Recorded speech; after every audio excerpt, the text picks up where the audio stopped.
The city of Denver's election day is only 12 days away and ballots are already being mailed in. Mayor Hancock faces 5 official opponents as he vies for a 3rd term, and 2 city council seats do not feature an incumbent. Meanwhile, ads for Initiative 300 continue to dominate the airwaves. Ed, I have been looking for a few weeks now, and the viewers of the show know that I've been kind of complaining about this. I've been looking for the juice in this race, the mayor's race. I don't know where it is. If I'm not looking in the right places, while I work in Denver, I don't live in Denver. Maybe I'm just missing it. Not only a capital guy, but you're also a politics guy. Am I just missing it? Well, I'll tell you how I summarized this race, which I did a couple weeks ago in a story we wrote on it. It's that Mayor Michael Hancock has overseen 8 years of boom in this city. He sees pretty much nothing but positives out of that. The 3 people that are running against him see largely negatives out of that. So it's not so much juice as much an ideological matchup there. Do you view Denver as a city that is on the right track? If you do, Michael Hancock will tell you, vote for me. Do you view Denver as a city that has more problems in terms of gentrification, poverty, homelessness, transportation, etc.? Then it's time to bring someone else in who can handle that. That's the race. There's not a lot of juice to it. I think what was interesting about the past week is that while there may be 6 people on the ballot for mayor, it's becoming increasingly clear this race is Michael Hancock versus Jamie Gallus. It's becoming increasingly clear with the way that a pro-Hancock independent group is going out full-fledged against Gallus, according to the Denver Post, with some ads that we've seen today. He views her as the person, and I think it's not a question of whether Hancock will win enough to get onto the runoff election from this. It's a question of whether he wins outright on May 7th or he has to go to a runoff. He doesn't want to go to a runoff because then it can be Hancock versus not Hancock versus Hancock versus a disparate group of people who all need the anti-Hancock votes. Meanwhile, you see Gallus, who is going hard to try to attract Republican support in Denver, which is an interesting tact in Denver. Those 8 people are important. Yes, yeah. The Republicans for Gallus mailer that went out this week showed that she's looking for a new crowd to get out there, and she thinks that's the crowd that's going to push her over. I don't know exactly what's going to happen here, but I think we are concentrating on 2 different visions, and those are the 2 that people will be asked to vote between.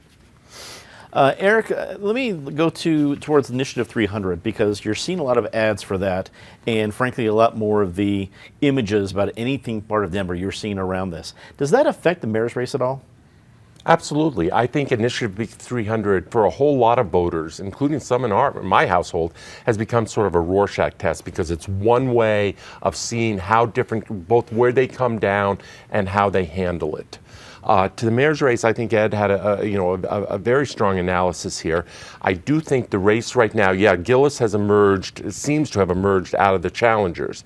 But right now it is still a race of Hancock versus not Hancock. And the question is the not Hancock vote more than a 50% vote? Which would force him into a runoff. The fact that Hancock's allies, through what do they call it, the Committee for a Great Denver or whatever, have gone after Gillis and gone after her in a hard way, tells me, A, they see her, per Ed's analysis, as the threat. And secondly, they want to end it now. They want to end it here in the first week of May. They don't want this thing going to a 4-week runoff where the potential is there that she could catch fire, capture the city's imagination. To the point, your earlier point, Dominic, no, it doesn't have the juice that we associate with some past mayoral elections that we've all been part of or written about or covered. I think that's somewhat due to the changing media landscape. And whether it's the 3 other people I'm on this show with, a lot of papers and a lot of institutions are doing a great job covering it, but you do not have that newspaper war where they both have 2 bulldog reporters assigned to this race and churning out stories day after day. There are a whole lot of reasons for the lack of juice. If there's a runoff, I think there will be a runoff. That juice the runoff may produce that juice. Susan, this is one of many stories that Colorado Independent has been covering and covering well. What do you think we're looking at post May 7th? Are we looking at a runoff? Are we looking at Initiative 300 passing? What are your thoughts? I do think there will be a runoff. What's interesting, and I agree, it's not juicy, it's not sexy. If there's anything juicy about it, it's that when you get the 5 challengers together, there's a real commonality. They have they're all saying the same things about the mayor, that they're saying he's bought and paid for by developers. They're saying he has kicked the can down the road on infrastructure matters. They're pointing out, and I want to add here, you know, Wellington Webb was criticized for kicking the can down the road on infrastructure, and so was John Hickenlooper. And now we've got Hancock, after 8 years, seeking, you know, a third term.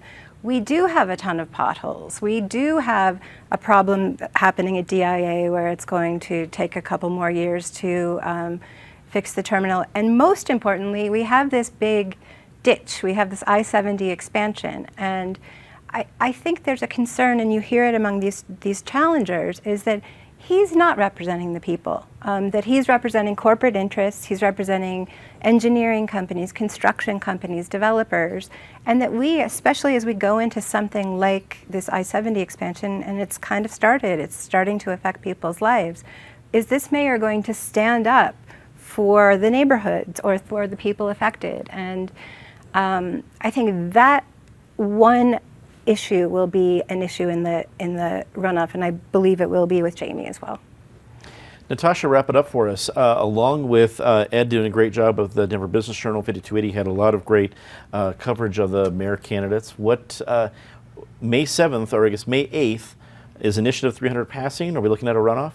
One of the things that I think is interesting is normally in an election you look at the top of the ticket, right? That's what drives voters. It's one of the reasons why as journalists we don't compare presidential election years with off years. It's just not apples to oranges. What's interesting about this race is that I think that the competitiveness of the mayoral race will drive ballots, yes. But I think that the problems we've seen with growth and the concerns that we've seen with growth are going to pull out voters from the actual council districts, and that they may have, some of those individual districts might have greater turnout because of that. Because I think those questions about growth, people, yes, on a greater level for Denver, that matters. But when we drilled in our coverage on individual council districts, the question of growth looks very different depending on where you're at in the city. And that's going to play out on election day.